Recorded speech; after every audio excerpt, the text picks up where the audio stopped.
तूता धरना स्थल में छत्तीसगढ़ प्रशिक्षित डीएड एवं संघ के तत्वाधान में 39,000 शिक्षक भर्ती की मांग को लेकर अनिश्चितकालीन धरना प्रदर्शन कर रहे हैं। साथ ही अनिश्चितकालीन आमरण अनशन पर बैठे हुए हैं। पिछले 27 दिनों से अपनी मांग को लेकर प्रदर्शन पर डटे हुए हैं। क्या मांगे लेकर आप? हमारी मांग एक ही है।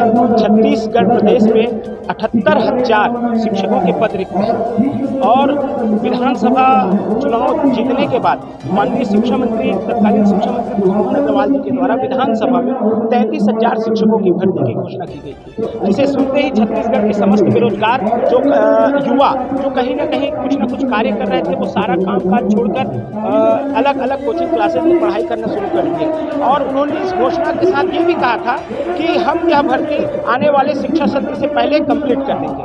शिक्षा सत्र प्रारंभ हो जाता है 15 जून को। आज सितंबर का महीना लग चुका है, परंतु इस भर्ती का कोई अता पता नहीं है। तो उसी 33,000 शिक्षक भर्ती की मांग को लेकर हम 21 तारीख से आंदोलनरत हैं और आगामी 19 तारीख को चक्का जाम करने के लिए मजबूर हैं। कैबिनेट की बैठक में हमारे लिए कोई भी फैसला नहीं लिया गया है, ना ही युवाओं के लिए कोई फैसला लिया गया है। ये सरकार कहती है युवाओं की सरकार है, हमने बनाया है, हम ही संवारेंगे।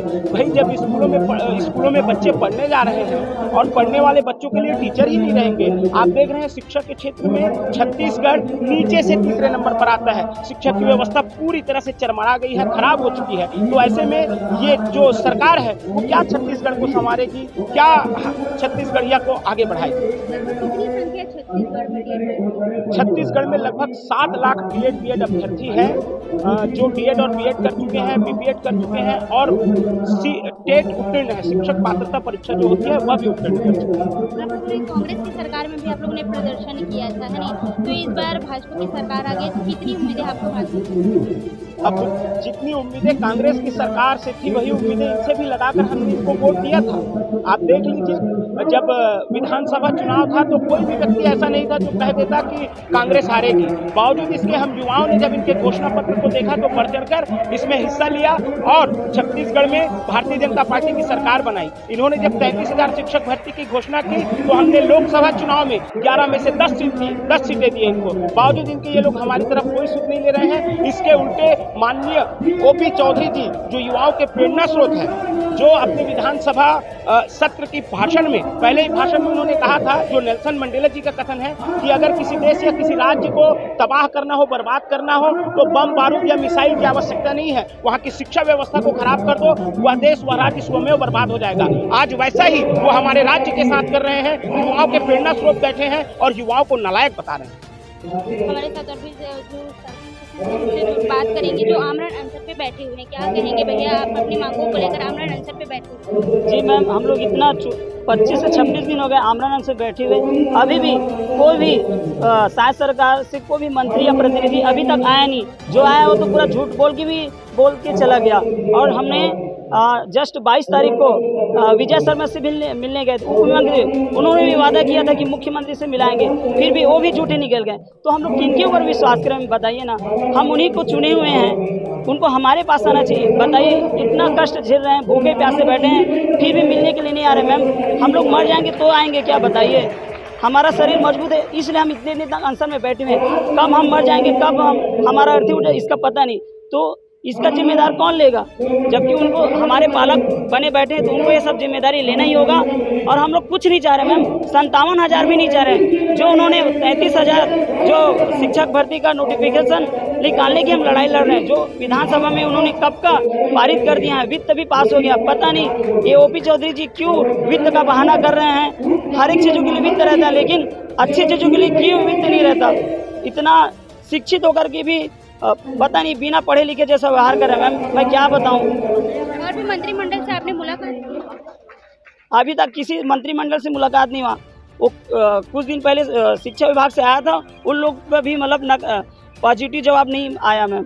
तो हम लोग कितना दिन तक जाएंगे? इसलिए मैम हम लोग आर पार की लड़ाई के लिए हम 19 अक्टूबर को मुख्यमंत्री निवास घेराव प्लस चक्का जाम का आश्वासन चेतावनी दे दिए हैं। तो अब उन लोग अब कैसे करेंगे उन्हीं लोग जाने। मैम क्या कहेंगे भैया आप अपनी मांगों? मेरा नाम हेमंत कुमार साहू है। मैं पिछले आमरण अनशन में 2 बार बैठते हो गया परसों ही मैं हॉस्पिटल से वापस आया हूँ। आप देख सकते हैं मेरे हाथ में भी पट्टी लगा हुआ है, क्योंकि जो डॉक्टर इंजेक्शन यहाँ लगाए थे वो गलत लग गया था, उसके चलते मेरा अभी भी हाथ सूजा हुआ है। मैं सरकार से यही कहना चाहूँगा कि क्या हमारे साथी यूँ ही मरते रहेंगे? क्या ऐसे ही हम लोग मरने के लिए पढ़े हैं? क्या हमारे माँ बाप इसीलिए आज यहाँ तक हमको पहुँचाए हैं? सरकार चाहती क्या है ये अभी तक निश्चित तौर पर क्लियर नहीं कर पाए हैं। क्या उनकी घोषणा वादा झूठी है? क्या मोदी की गारंटी झूठी है? यदि मोदी की गारंटी झूठी है तो वो आ करके बिल्कुल सबके सामने, मीडिया के सामने बोल दे कि जो मोदी की गारंटी है वो झूठी है, जो सरकार जो गारंटी दी है, जो घोषणा पत्र जारी की है वो झूठी है करके, तो हम मान लेंगे। हम अपनी मांग लेकर के यहाँ तक बैठे नहीं रहेंगे, अपना प्राण नहीं त्यागेंगे हम।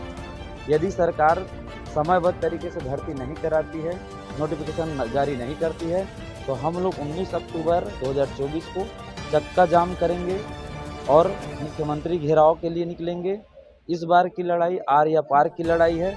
सरकार इस बात को लेकर के संज्ञान में ले, समझ जाए कि युवाओं से मोल लेना कितना भारी पड़ सकता है।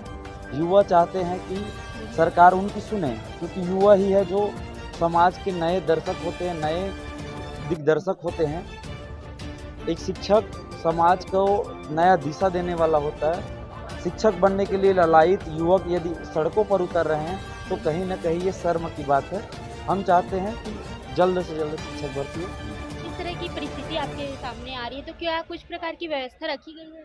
यहाँ तो किसी भी प्रकार की व्यवस्था नहीं है। पानी की व्यवस्था है, वो कब का पानी है कोई अता पता नहीं। बाथरूम का व्यवस्था देख सकते हैं, पिछले बार हम लोग आवाज़ उठाए तो ले दे करके बाथरूम को सुधारने का कोशिश की है, लेकिन अभी भी जस का तस है, वहाँ कीड़े रेंग रहे हैं, इल्लियाँ रेंग रहे हैं। इतनी खराब स्थिति है। हमारी माताएं बहनें आती है आंदोलन के लिए तो उनको शर्म के कारण किसी के घर के पीछे, कहीं झाड़ियों के पीछे जाना पड़ रहा है। आप जान रहे हैं कि यहाँ का जो हाल है, कैसी स्थिति है। यहाँ कब सांप बिच्छू क्या चीज़ हो जाए, क्या घटना घट जाए, कोई भरोसा नहीं है।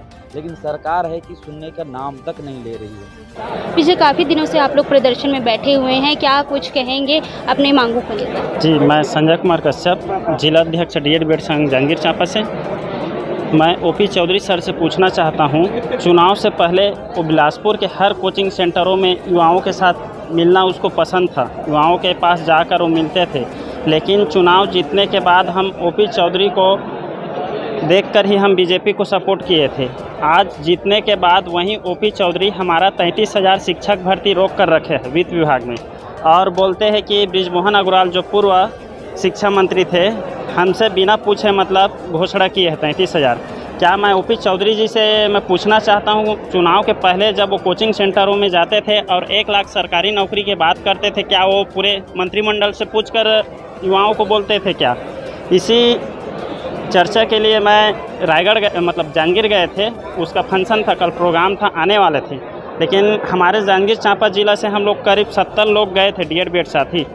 जब उनको पता चला कि डीएड बेड साथी मिलने के लिए आए तो अपना प्रोग्राम कैंसिल कर दिए, जहांगीर नहीं पहुंचा। इसी तरह रायगढ़ में भी हमारे साथियों को जो डीएड बेड साथी है, उन लोग भी 70-80 के करीब में एक उनके प्रोग्राम में मिलने जा रहे थे, उनको रास्ते में ही पुलिस वाले रोक लिए।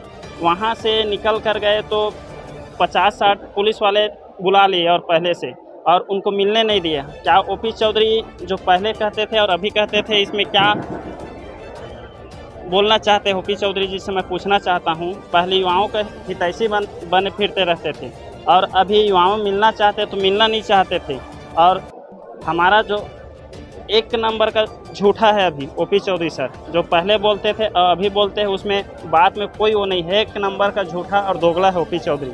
मैं उनसे पूछना चाहता हूँ, अगर हिम्मत है आप में, अगर युवाओं से मतलब वादा करके आप चुनाव जीते हुए आज वित्त मंत्री बने हो, तो आपको चैलेंज करते हैं, यहाँ आकर युवाओं से मिलिए। अगर हिम्मत है तो यहाँ युवाओं से आकर बात करिए और बात रखिए। बस मैं इतना ही बोलना चाहता हूँ।